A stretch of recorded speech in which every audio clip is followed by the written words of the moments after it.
bana ba mama aka kantu ukumve kandi ukiteho. Wowe uzi neza yuko ufite gahunda zitandukanye zituma utabona umwanya wo kwirerera umwana wabyaye atagusabye impamvu.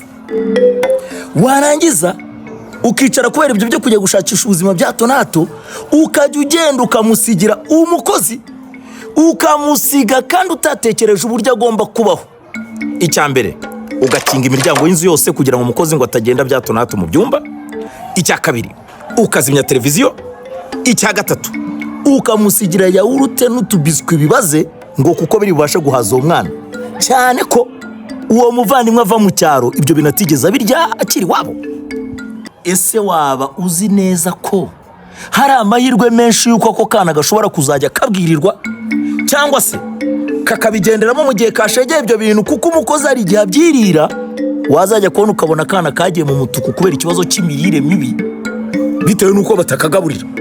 Bityo rero mumenye yuko umukozi wasigaye mu rugo agomba gusigara ari we se na nyina wako kana mu gihe mudahari.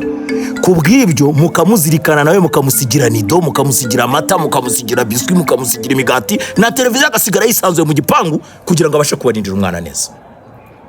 Nimuramuka mubirenze ibyo ngibyo muzamenye yuko muzamushyira ako kana kanyu mu kaga.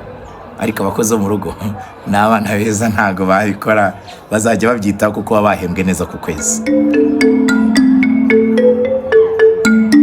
Ubu ndabanoshe.